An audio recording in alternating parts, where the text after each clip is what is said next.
Welcome to this concept explainer brought to you by CBSE Scholab of profsam.com, that is profsam.com. आज हम unit 1 electric charges इन fields से एक बहुत important और visual topic electric field lines पर गहरी चर्चा करेंगे। और इसे इतने आसान तरीके से समझेंगे कि सारे डाउट्स क्लियर हो जाएंगे और एग्जाम में फुल मार्क्स आएंगे। चलिए शुरू करते हैं। ओके, तो एक सिंपल से सवाल से स्टार्ट करते हैं। कभी सोचा है कि जब हम एक चार्ज किए हुए बलून को अपने बालों के पास लाते हैं तो बाल उसकी तरफ क्यों खड़े हो जाते हैं? हाँ, सोचा तो है। बलून तो मतलब बालों को टच भी नहीं करता। ये एक्शन एट ए डिस्टेंस कैसे होता है? हाँ, ये एक क्लासिक एग्जाम्पल है। बिना कांटेक्ट के फोर्स लगना थोड़ा जादू जैसा लगता है। बिल्कुल, पर ये सिर्फ बालों तक लिमिटेड नहीं है। जो पुराने सीआरटी टेलीविजन स्क्रीन्स थे या आज के इंकजेट प्रिंटर्स, वो सब इन्हीं इनविजिबल फोर्सेस का इस्तेमाल करते हैं। अच्छा, कैसे? वो इन्हीं फोर्सेस से इलेक्ट्रॉन्स या इंक की बूंदों को बिल्कुल सही जगह पर गाइड करते हैं। एक तरह से उनके लिए एक इनविजिबल हाईवे बना देते हैं। Wow, invisible highway. एग्जैक्टली और उसी इनविजिबल हाईवे को पेपर पर ड्रॉ करने का तरीका ही इलेक्ट्रिक फील्ड लाइंस है। जैसे एक मैग्नेट के पास आयरन फाइलिंग्स रखने पर वो एक पैटर्न बना लेती हैं, वैसा कुछ? बिल्कुल वैसा ही। हर इलेक्ट्रिक चार्ज के चारों तरफ एक इनविजिबल फोर्स का पैटर्न होता है। तो सबसे सिंपल शब्दों में electric field lines electric field को विजुअलाइज करने का एक टूल है। मतलब ये लाइन सच में एग्जिस्ट नहीं करती हैं, ये सिर्फ एक कॉन्सेप्ट को आसानी से समझने और ड्रॉ करने का तरीका है। परफेक्ट, आपने बिल्कुल सही समझा। लाइंस इमेजिनरी हैं, पर वो जिस चीज को रिप्रेजेंट कर रही हैं यानी इलेक्ट्रिक फील्ड, वो 100% रियल है और रियल फोर्सेस लगाता है। ओके। इसको ऐसे समझो जैसे एक नदी में पानी बह रहा है। हम पानी के फ्लो को स्ट्रीमलाइन से दिखाते हैं, ठीक है? हाँ, ठीक है। जहां स्ट्रीमलाइंस एकदम पास होती हैं, वहां पानी का करंट बहुत स्ट्रांग होता है और जहां दूर वहां करंट वीक होता है। अच्छा, तो ये एनालॉजी इलेक्ट्रिक फील्ड के लिए भी काम करती है। मतलब जहां फील्ड लाइन ज्यादा घनी यानी डेंस है, वहां इलेक्ट्रिक फील्ड स्ट्रांग होगा। एग्जैक्टली और इसीलिए तो एक पॉइंट चार्ज से जैसे जैसे हम दूर जाते हैं, लाइंस फैलती जाती हैं। राइट, जो सीधे सीधे कूलम्स लॉ के इनवर्स स्क्वायर रिलेशन से मैच करता है। डिस्टेंस बढ़ा, फोर्स कम हुआ, इसलिए लाइंस दूर हो गई। क्या बेहतरीन कनेक्शन जोड़ा है। अब इसका एक मेंटल इमेज बनाते हैं। इमेजिन करो एक पॉजिटिव चार्ज एक छोटा सा सूरज है। ओके, एक सूरज जिससे लाइट की रेज हर डायरेक्शन में सीधा बाहर निकल रही हैं, रेडियली आउटवर्ड। ये रेज ही फील्ड लाइंस हैं। और नेगेटिव चार्ज? और एक नेगेटिव चार्ज एक ब्लैक होल जैसा है जो सारी रेज को अपनी तरफ खींच रहा है, मतलब रेडियली इनवर्ड। सूरज और ब्लैक होल, इस इमेज से डायरेक्शन तो एकदम क्लियर हो जाती है। तो अब इसकी फॉर्मल प्रॉपर्टीज को समझते हैं। हाँ, चलिए देखते हैं कि एनसीईआरटी इसको एग्जाम परफेक्ट लैंग्वेज में कैसे डिफाइन करता है। ओके, एनसीईआरटी कहता है An electric field line is a curve drawn in such a way that the tangent to it at each point is in the direction of the net field at that point. इसमें ये जो tangent वाला part है, इसे थोड़ा और simple कर सकते हैं। जरूर। इसका सिंपल सा मतलब है कि अगर तुम फील्ड लाइन के किसी भी पॉइंट पर एक छोटा सा एरो यानी टेंजेंट ड्रॉ करो, तो वो एरो उस पॉइंट पर इलेक्ट्रिक फील्ड की एग्जैक्ट डायरेक्शन बताएगा। अच्छा, खास करके जब फील्ड लाइंस कर्व्ड होती हैं, वहां हर पॉइंट पर डायरेक्शन अलग होगी। बिल्कुल।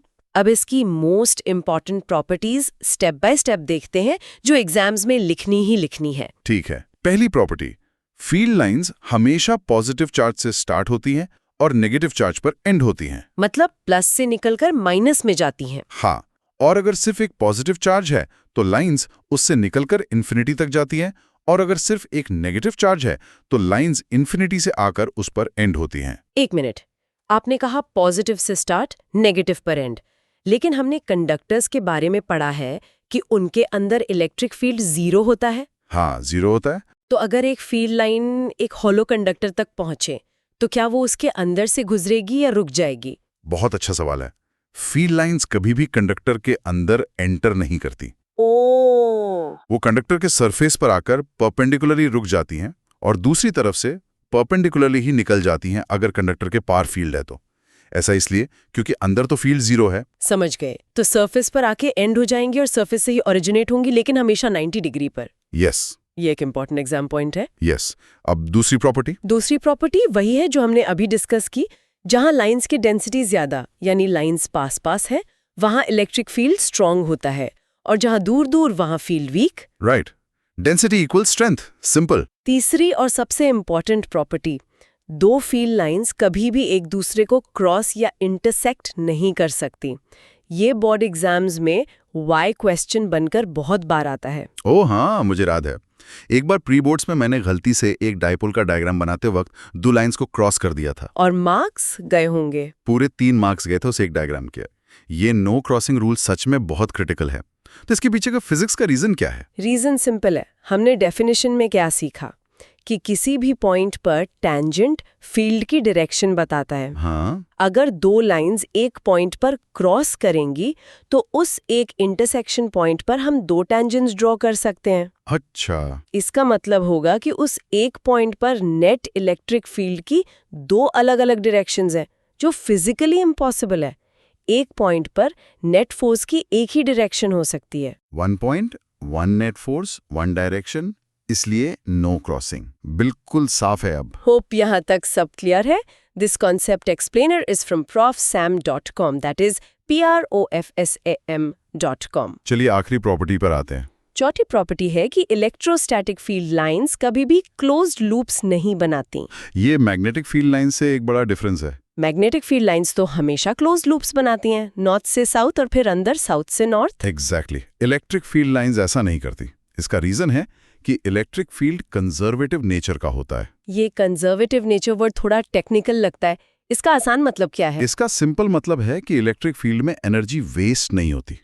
अगर आप एक चार्ज को एक पाथ पर घुमाकर वापस उसके स्टार्टिंग पॉइंट पर ले आते हैं तो टोटल वर्क डन 0 होता है। करेक्ट। लेकिन अगर फील्ड लाइन ही एक लूप होती तो चार्ज उस पर चलता जाता और फोर्स हमेशा एक ही डायरेक्शन में लगता रहता, जिससे वर्क डन 0 हो ही नहीं सकता था। ओह, ये तो एक कॉन्ट्रडिक्शन है। राइट। इसलिए इलेक्ट्रोस्टैटिक फील्ड में नो क्लोज्ड लूप्स। अच्छा, तो वर्क डन 0 होने की रिक्वायरमेंट के कारण क्लोज लूप्स पॉसिबल नहीं है। ये एक्सप्लेनेशन बहुत क्लियर है। गुड।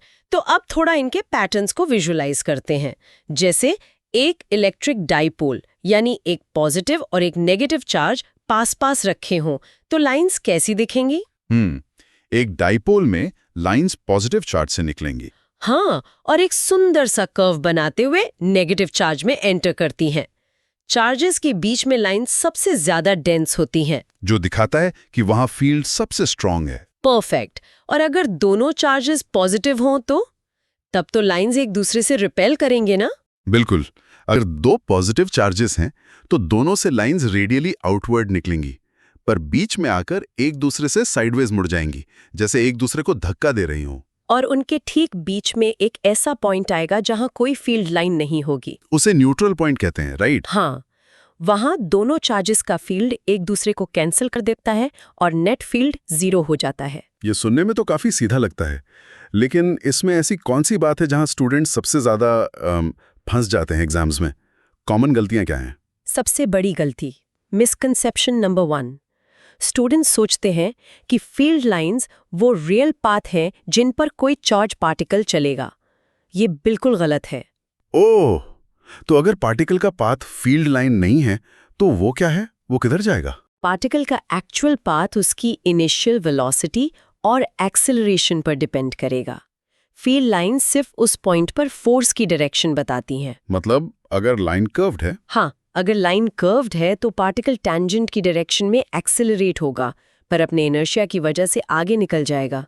लाइन पर नहीं रहेगा, वो कर्व से ड्रिफ्ट अवे हो जाएगा। ओके। तो फील्ड लाइन सिर्फ उस इंस्टेंट पर धक्के की डायरेक्शन है, ना कि पार्टिकल का पूरा रास्ता। The path can be different. Exactly. बस ये याद रखो, field lines are direction lines, not track lines. Direction lines, not track lines. Got it. और दूसरा मिसकंसेप्शन? मिसकंसेप्शन नंबर 2 है कि फील्ड लाइंस को रियल फिजिकल तार यानी वायर्स जैसा सोचना। राइट। ये सिर्फ एक डायग्राम है।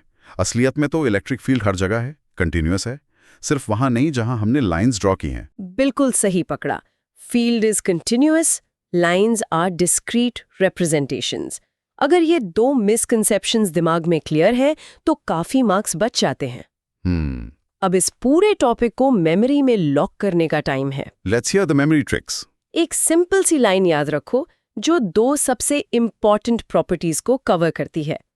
प्लस से निकली, माइनस पे आई, जहां घनी वहां ताकत पाई। प्लस से निकली, माइनस पे आई, जहां घनी वहां ताकत पाई। ये आसान और इफेक्टिव है। डायरेक्शन और स्ट्रेंथ दोनों कवर हो गए। हाँ, और एक फिजिकल जेस्चर, अगर एग्जाम में कंफ्यूजन हो तो यूज करना। ओके। पॉजिटिव चार्ज के लिए अपने हाथ की सारी उंगलियां बाहर की तरफ फैलाओ, जैसे कुछ रेडिएट हो रहा है। इससे याद रहेगा कि फील्ड लाइंस रेडियली आउटवर्ड जाती हैं। अच्छा। और भोरा है, इससे याद रहेगा कि नेगेटिव चार्ज पर लाइंस रेडियली इनवर्ड आती हैं। ये जेस्चर काफी हेल्पफुल है इमीडिएट विजुअलाइजेशन के लिए। तो इस पूरी चर्चा को समेटते हुए 3 सबसे इम्पोर्टेंट एग्जाम सेव पॉइंट्स क्या होंगे? बिल्कुल। तो इस पूरी चर्चा के 3 सबसे इंपॉर्टेंट एग्जाम सेफ पॉइंट्स हैं। ठीक है। पहला, electric field lines imaginary curves हैं जो इलेक्ट्रिक फील्ड की डायरेक्शन, टेंजेंट से और रिलेटिव स्ट्रेंथ, डेंसिटी से बताती हैं। दूसरा पॉइंट होगा कि ये लाइंस पॉजिटिव चार्ज से शुरू होकर नेगेटिव चार्ज पर खत्म होती हैं और कभी भी एक दूसरे को क्रॉस नहीं करती हैं। हाँ, क्योंकि एक पॉइंट पर फील्ड की 2 डायरेक्शंस नहीं हो सकती। राइट। और तीसरा और बहुत important point, electrostatic field lines कभी भी क्लोज्ड लूप्स नहीं बनाती हैं, जो उनके कंजर्वेटिव नेचर को शो करता है। बस इतना याद रखना है। हाँ, और एक आखिरी बात, फील्ड लाइंस को ठीक से समझने के बाद ही हम अगला टॉपिक यानी इलेक्ट्रिक फ्लक्स आसानी से समझ पाएंगे। तो ये टॉपिक आगे के कॉन्सेप्ट्स के लिए फाउंडेशन है। करेक्ट। इलेक्ट्रिक फ्लक्स बेसिकली इन्हीं लाइंस की काउंटिंग है एक सरफेस के थ्रू। ठीक है। 12th CBSE फिजिक्स, केमिस्ट्री और मैथ्स में मैक्सिमम मार्क्स लाने के लिए profsam.com विजिट करें। That is PROF SAM, right? Yes, PROFSAM.com। चलिए मिलते हैं अगले कॉन्सेप्ट में।